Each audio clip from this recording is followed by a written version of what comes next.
Hi guys, welcome to our channel Telugu audio stories with Maitri. నా channel ని తప్పకుండా subscribe చేసుకోండి.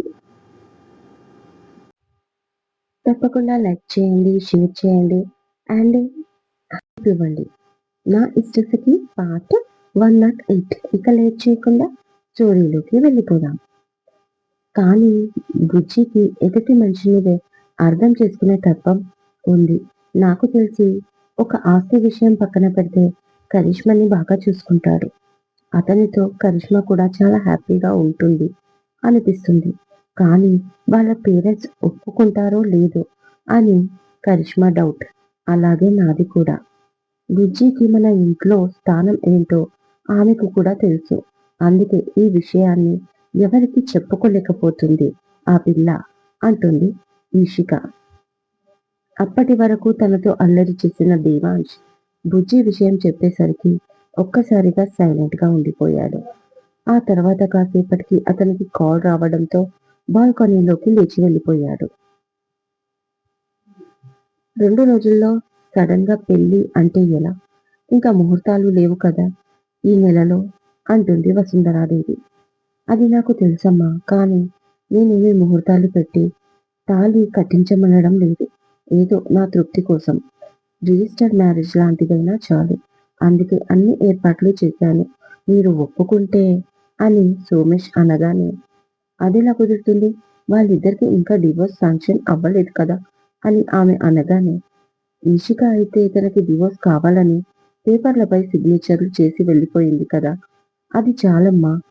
దేవాంశ్ కూడా మీ మాట ప్రకారం ఎంగేజ్మెంట్ చేసుకున్నాడు అంటే అతనికి కూడా ఆ విడాకులు సమ్మతమే అని అర్థమవుతుంది కదా. ఇక ఇరువైపు వాళ్ళు ఒప్పుకొని విడాకులు ప్రాసెస్ లో ఉండగా తనకు ఇష్టమైన మరొక వ్యక్తిని పెళ్లి చేసుకోవచ్చు. ఎలాంటి ప్రాబ్లం ఉండదు.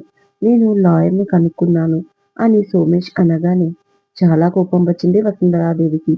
అయినా కూడా నేను దీని గురించి బాగా ఆలోచించి సాయంత్రం కాల్ చేస్తాను సోమేష్ అంటూ కాల్ కట్ చేసింది. ఈవిడతో పని అవ్వదు. శ్రీధర్ని లైన్లోకి తెచ్చుకోవాలి. ఆ అబ్బాయి ఎలాగో ఒప్పుకున్నాడు.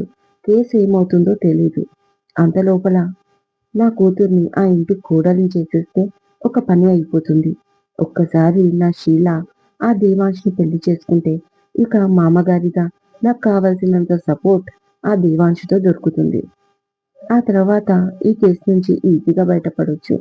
ఆ సులేమాన్ పవర్ కూడా నన్ను ఏమీ చెయ్యలేదు అని శ్రీధర్ దగ్గరికి వెళ్ళాడు సోమేష్. అసలే నాకు భార్య లేదు. చిన్నప్పటి నుంచి తనని గావరాబంగా పెంచుకున్నాను. ఈ కేసు ఏంటో నా మెడకు చుట్టుకునేలా ఉంది. నేను జైలుకెళ్తే నా కూతురు ఏమవుతుందో అని ఏడుపు మొదలుపెట్టాడు. ఏంట్రా నువ్వు ఇంత పిచ్చిగా మాట్లాడుతున్నావు? నువ్వేమైనా మర్డర్ చేశావా? ఎవరో హత్య చేసి తీసుకొచ్చి పడేశారు. కేసుని ఏమార్చడానికి. దానికి నువ్వు ఇంతలా ఫీల్ అయితే ఎలా? అయినా డిపార్ట్మెంట్ వాళ్లకు తెలియంది ఏముంది చెప్పు? అనవసరంగా టెన్షన్ అవుతున్నావు అని శ్రీధర్ అనగానే, కానీ నన్నే ఇంట్రాగేషన్ చేస్తున్నారు. కేసు ముందుకు వెళ్ళడం లేదు. ఆల్రెడీ మీడియాలో నా పేరు మోగిపోతుంది. లోకం కూడా ఏదో చేశానని అనుకుంటారు కదా. అలాంటప్పుడు నా కూతురు తలెత్తుకునే సొసైటీలో ఎలా తిరుగుతుంది? తన భవిష్యత్తు ఏమవుతుంది? అందుకే భయపడుతున్నాను అన్నాడు సోమేష్. కానీ అతనికి కేసు ముందుకు వెళ్ళకూడదనే ఉంది. అలా వెళ్తే సులేమాన్ పవర్ కి తాను ఇచ్చిన సారీ గురించి కూడా అందరికీ తెలిసిపోతుంది. ముఖ్యంగా దేవాంశ్కి. ఒక పక్క కంపెనీ స్కామ్ గురించి ఎంక్వైరీ చేస్తున్నాడు. ఇప్పుడు ఈ విషయాలు తెలిస్తే దేవాంశ్ అతని ఫ్యామిలీ నా కూతుర్ని వాళ్ళ కోడల్ని చేసుకుంటారా? అదంతా ఎందుకు దేవాంశే పెళ్లి చేసుకుంటాడా అన్న ఆలోచన సోమేష్లో. ప్లీజ్ రా, ఎలాగైనా వాళ్ళిద్దరికి రిజిస్టర్ మ్యారేజ్ చేసేద్దాం. కాస్త మా అమ్మగారిని నచ్చజెప్పు. ఇంతకీ మన దేవాంశ్ ఎప్పుడు వస్తాడు అని అడిగాడు శ్రీధర్ని సోమేష్. 2 రోజుల తర్వాత అన్నాడు అని ఆలోచిస్తూ శ్రీధర్. మరింకే, అన్నీ కుదిరితే ఈ సండే రిజిస్టర్ మ్యారేజ్ చేసేద్దాం. ప్లీజ్ రా, ఒక తండ్రిగా నా బాధని అర్థం చేసుకో అన్నాడు సోమేష్ శ్రీధర్ చెయ్యి పట్టుకొని బతిమాలుతూ. దానికి శ్రీధర్ కూడా బాగా ఫీల్ అయ్యాడు. సరే, నేను మాట్లాడతాను అన్నాడు. అమ్మయ్యా, నా ప్లాన్ సక్సెస్ అయ్యింది అనుకున్నాడు సోమేష్. ఈలోపు షీలా నుంచి అతనికి కాల్ వచ్చింది. అటువైపు మాట విని షాక్లో ఉండిపోయాడు సోమేష్. అదేంటి లాయర్ గారు, నా ఇండ్లు, నా ఆస్తులు, నా కంపెనీలు, చివరికి నేను నడిపే వెహికల్స్ కూడా అన్నీ ఆ సంజయ్ దత్ పేరు మీదికి రాత్రికి రాత్రి ఎలా మారిపోతాయి అని అమాయకంగా అడిగాడు పరమానందం. నాకేం తెలుసు, నువ్వు అలాగా రాసి ఇచ్చావు కదా, ఏమీ తెలియనట్లు నన్ను అడుగుతున్నావు. ఈ పేపర్లలో అలాగే ఉంది మరి. నీకు అతని ఆస్తిలోనే కాదు, నీ ఆస్తిలో కూడా చిల్లి అక్కర్లేదు. అంతా దత్తత తీసుకున్న అతనికి, అంటే ఆ సంజయ్ దత్కి చెందాలి అని సంతకం పెట్టావు కదా, అందుకే మొత్తం అధికారం ఆయనదే అయ్యింది అన్నాడు లాయర్ వివరంగా చెప్తూ. ఎహె, నేనెప్పుడు రాసిచ్చాను అన్నాడు చికాకుగా పరమానందం. నాకేం తెలుసు, నేను ఈ మధ్య ముంబైకి వెళ్ళాను నెల రోజులు, ఇక్కడి సంగతే నాకు తెలీదు. ఆ మధ్య నీదేదో కేసు అన్నారు, ఆ కేసు ఏంటి? ఈ మధ్యలో నాకు తెలియని ఈ సంజయ్ దత్ ఎవరు అని అడిగాడు లాయర్. అతను ఎన్నో ఏళ్లుగా చామ్నార్ టీ కంపెనీ లాయర్గా వర్క్ చేస్తున్నాడు. అయ్యో లాయర్ గారు, మీకు చెప్పడమే మర్చిపోయాను.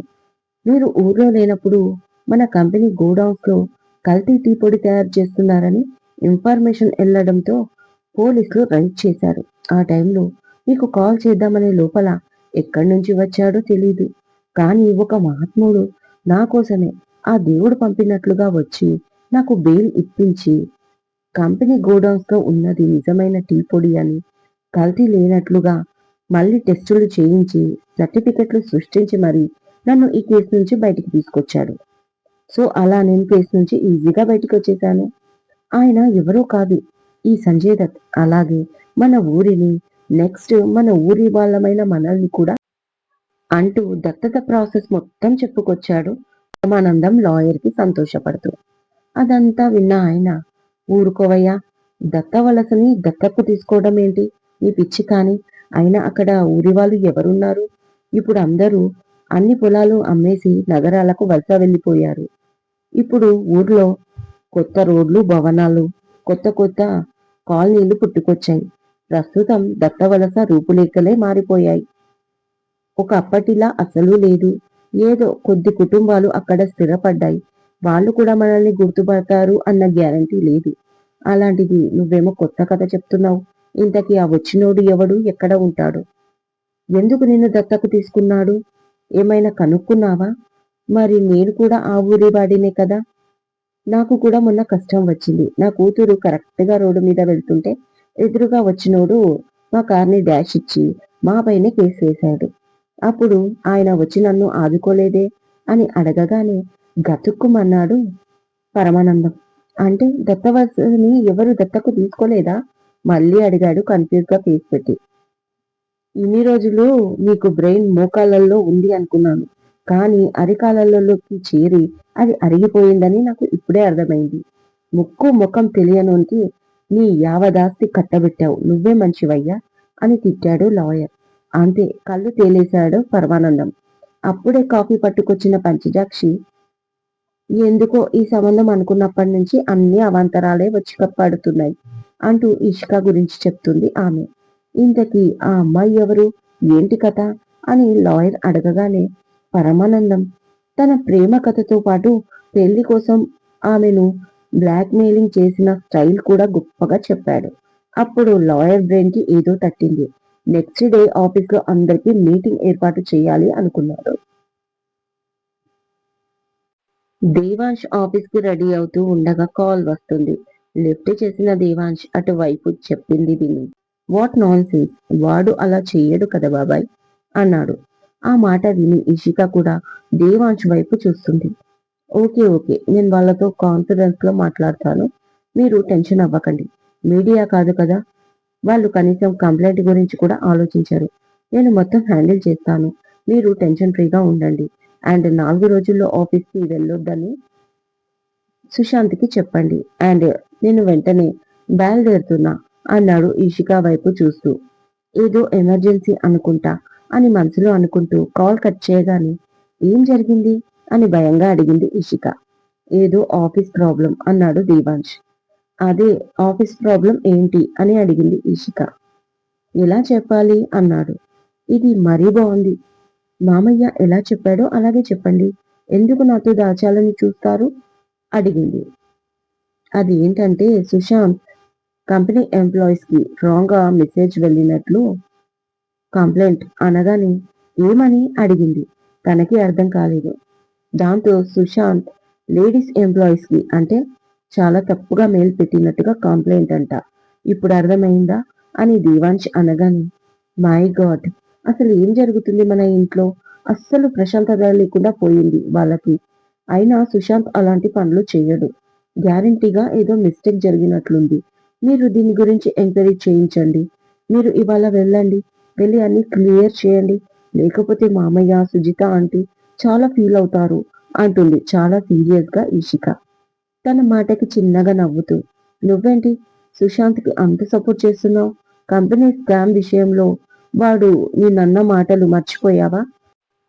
వాడు అన్నన్ని మాటలు నిన్ను ఎవరూ అనలేదు. వాడి మాటల ప్రభావంతో అందరూ సైలెంట్‌గా ఉండిపోయారు.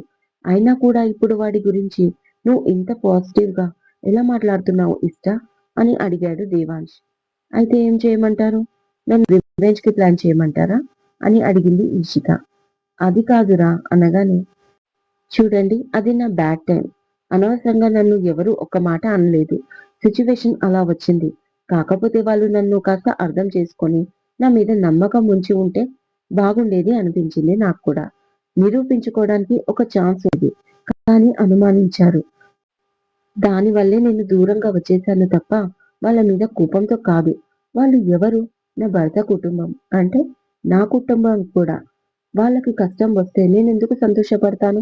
బాధపడతాను కానీ అని ఇషిక అనగానే సారీరా నా మాటకి అర్థం అది కాదు. సుశాంత్ గురించి నీకేం తెలుసు? అని అడుగుతున్నా అన్నాడు దేవాంష్. చూడండి ఒక మనిషిని అంచనా వేయడానికి అతను చిన్నప్పటి నుంచి తెలియాల్సిన అవసరం లేదు. కొన్ని గంటల్లో కూడా వాళ్ళ మనస్తత్వాన్ని మనం అంచనా వేయొచ్చు. సుశాంత్ చాలా హార్డ్ వర్క్ చేస్తాడు. ఇన్‌ఫాక్ట్ మీ ప్రభావమే ఎక్కువ ఉంది తన మీద. ఎప్పుడూ వర్క్ లేదా ఎప్పుడైనా కొంచెం టైం దొరికినా ఇంట్లో ఉంటాడు. ఎవరిని తక్కువ చూడడు. అందరికీ గౌరవం ఇస్తాడు. చిన్న చిన్న జోక్స్ వేసి నవ్విస్తాడు. తప్ప ఎవరిని హర్ట్ చేయడు. చాలా మంచోడు. ఆ రోజు ఏదో ప్రాజెక్ట్ చేయి జారింది అన్న బాధతో నాతో అలా మాట్లాడాడు తప్ప నా పైన ఏమి కోపం లేదు. అర్థమైందా? ఎందుకో మన ఫ్యామిలీకి బ్యాడ్ టైం నడుస్తుంది అనిపిస్తుంది. మీరు అర్జెంటుగా వెళ్ళి సపోర్ట్ చేయండి. వీలైతే మీడియాకు తెలియకుండా జాగ్రత్త పడండి. ఒక్కసారి క్యారెక్టర్ పై నచ్చబడితే అది అంత తేలిగ్గా పోదు. అసలే పెళ్లి కావాల్సిన అబ్బాయి. నీకు అర్థమవుతుందా? అంటుంది ఈషిక. అన్నీ అర్థమవుతున్నాయి అని దేవాంశ్ ప్రేమగా చూస్తూ అనగానే ఏం అర్థమైంది అని అడిగింది ఈషిక. నా ఇష్ట అందరినీ అర్థం చేసుకుంటుంది అన్నాడు దేవాంశ్ ఫోన్ పక్కన పెట్టి. తన 2 చేతులు ఆమె కోసం చాచగానే ఇక వెంటనే ఈషిత సంతోషంగా అతని కౌగిట్లో వాలిపోయింది. ఇక ఆ రోజు సాయంత్రం తన ప్రైవేట్ జెట్‌లో హైదరాబాద్‌కి స్టార్ట్ అయ్యాడు దేవాంశ్. 4 రోజుల తర్వాత కరిష్మా బుజ్జి కూడా వస్తామని చెప్పడంతో. ఇది అన్యాయం. ఇది అక్రమం. ఇలా మోసం చేయడం మీకు న్యాయంగా ఉందా? దత్తకు తీసుకున్న వాళ్ళు దత్తకు తీసుకున్నట్లే ఉండాలి. అంతే తప్ప నా ఆస్తంతా దండుకొని లేని దరిద్రం నాకు అంటగట్టాలని చూస్తారా? నేను అసలు ఊరుకోను.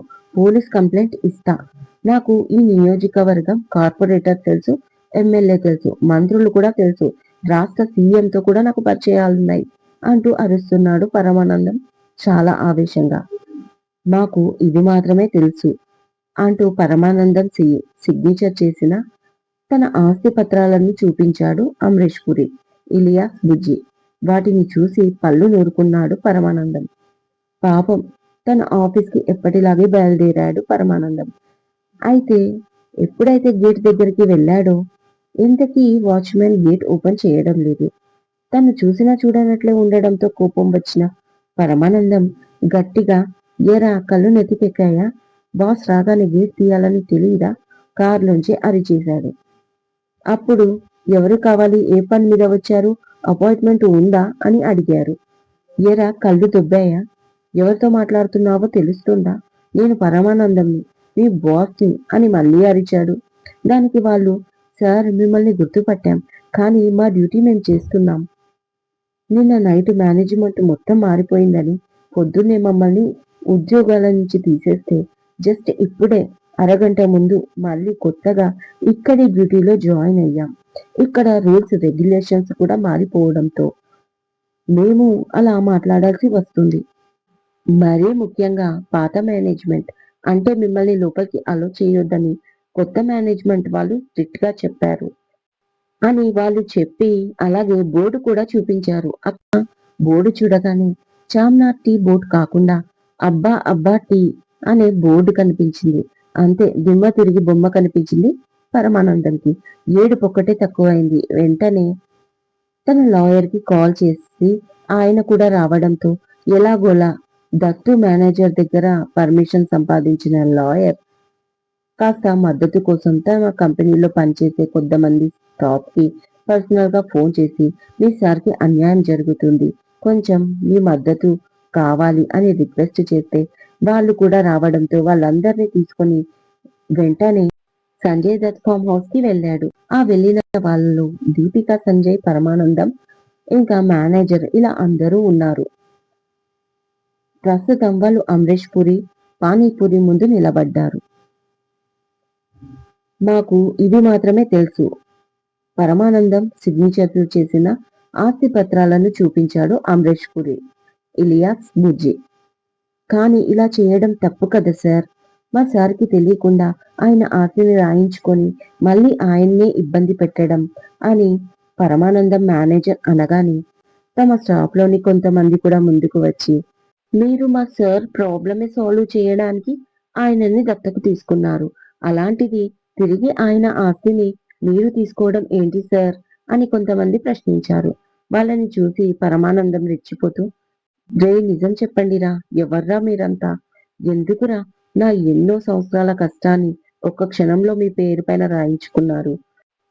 నేను మీకు ఏం పాపం చేశానురా? ఎందుకురా నన్ను రోడ్డు పాలు చేశారు? ఇప్పుడు నేను ఎక్కడికి వెళ్ళను? నా ఆస్తంతా మీరు రాయించుకుంటే నా బ్రతికేం కావాలి అని అరుస్తున్నాడు, ఏడుస్తున్నాడు. అదేంటి నువ్వేదో పెద్ద పత్తిత్తులాగా మాట్లాడుతున్నావు? మీ లేడీ ఎంప్లాయీస్ ని మెంటల్ గా టార్చర్ చేయడం లేదా? పైకి పెద్ద ధర్మాత్ముడివి దాతవి అన్నట్లు బిల్డప్ ఇస్తున్నావు.